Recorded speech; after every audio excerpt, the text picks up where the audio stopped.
আমি বাঙালি হিসাবে লজ্জিত, নিন্দিত। কারণ যে দেশে বিশ্বসেরা অলরাউন্ডারের সম্মান দিতে জানে না, যে দেশের মানুষ বিশ্বসেরা অলরাউন্ডারকে সম্মান দিতে জানে না, সে দেশে আমি জন্মে আমি লজ্জিত, আমি নিন্দিত। সে 17 বছর অক্লান্ত পরিশ্রম করে তার পারফরমেন্স দিয়ে সে দেশকে রিপ্রেজেন্ট করছে, সে দেশকে পুরা বিশ্বের কাছে পরিচিত লাভ করে দিছে। সে পুরা বিশ্বের কাছে বাংলাদেশকে রিপ্রেজেন্ট করছে তার পারফরমেন্স দিয়া। আর সেই অকৃতজ্ঞ বাঙালি এই এই বিশ্বসেরা অলরাউন্ডারের নামে মিথ্যা ভুয়া মামলা দিয়ে তাকে জেলে পাঠাতে চাই। কারণ কারণ সবাই জানে যে সাকিব আল হাসানকে বাদ দেওয়ার মতো কারো হ্যাডাম নাই। কারণ সাকিব হচ্ছে বিশ্বসেরা অলরাউন্ডার। তাকে বাংলাদেশ বাদে বাইরে সব কান্ট্রি তাকে সম্মান দেয়, কিন্তু আমরা অকৃতজ্ঞ বাঙালি তাকে সম্মান দিতে জানি না। সে কিন্তু তার যোগ্যতা দিয়ে এত ঢুকাইছে, সে এত ঢুকাইছে, আর আমরা বাঙালি তাকে সম্মান দিতে জানি না। তাকে নিয়ে ট্রল করি, তাকে ভুয়া বলি, ভুয়া মিথ্যা মামলা দিই তার সম্পর্কে। কারণ কি, ব্যক্তিগত যে খেলাতে ব্যক্তিগত কোনো প্রভাব ফেলতে পারে না, কিন্তু তারা ব্যক্তিগত ফেলাইতেছে, ব্যক্তিগত শত্রুতা তারা টিকেটে আইসা দেখাইতেছে। কারণ সাকিবের মতো একজন বিশ্বসেরাকে কিভাবে মানুষ ট্রোল করে, কিভাবে মানুষ ভুয়া ভুয়া বলে, তার নামে কিভাবে মানুষ ভুয়া মামলা দিতে পারে, সে দেশের জন্য কি করে নাই। আজকে দেখেন, আমি দেখলাম শরীফুল ইসলাম, এরপরে হচ্ছে গিয়া সাব্বির রহমান, মুনমিন শাহরিয়ার,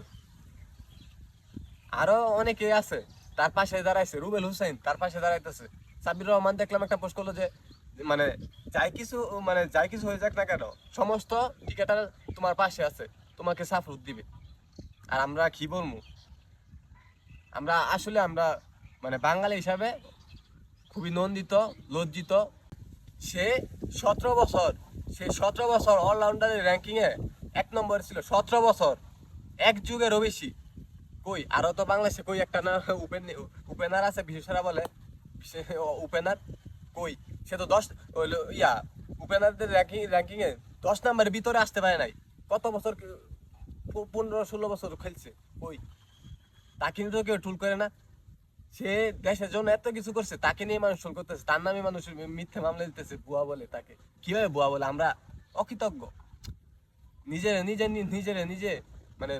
লজ্জিত হইতে, নিজে লজ্জিত মনে হইতেছে। কারণ আমরা আসলে কি, সাকিব আল হাসান বাংলাদেশের মতো একটা দেশে জন্মগ্রহণ করে বুঝিয়েছেন যে বাংলাদেশের মতো দেশও একটা সুপারস্টার কিভাবে হওয়া যায়, সুপারস্টার হওয়া যায়। এই দেশে জন্মগ্রহণ করেও কিন্তু আমরা বাঙালি তার মূল্য দিতে জানি না, তার সম্মান দিতে জানি না। বাইরের দেশে ঠিকই তাকে সম্মান দিতেছে, তার মূল্য বুঝে, কিন্তু আমরা তার বাঙালি, আমরা তার মূল্য বুঝি না। সে টিকিট থেকে অপশন নিলে তার কি ক্ষতি হবে? কার ক্ষতি হবে? আমাদের ক্ষতি হবে। কারণ তার মতো সাকিব হাজার যুগ পরেও, হাজার বছর পরেও এই বাংলাদেশে জন্মগ্রহণ করবে না। কারণ বাঙালি তাদের সম্মান দিতে জানে না, মূল্য দিতে জানে না। আমি লজ্জিত, আমি নিন্দিত। কারণ আমরা যারা সম্মান পাওয়ার যোগ্য তাদেরকে সম্মান দিতে জানি না। বাংলাদেশ নাকি দ্বিতীয়বারের মতো স্বাধীন হয়েছে। কই আগে যেমন ছিল যে মিথ্যা মামলা দিয়া, অকারণে মিথ্যা মামলা দিয়া তাকে অনেক মানুষকে দিনের পর বছর তার সারা জীবনই জেলে বন্দি রাখছে। কই দ্বিতীয়বারের মতো স্বাধীন হয়েছে? কই আগের মতো তো মানসিকতা ঠিকই রয়েছে, পরিবর্তন তো হয় নাই। তো এখনো তো মিথ্যা মামলা দিতেছে, তো কই পরিবর্তনটা কই হইলো?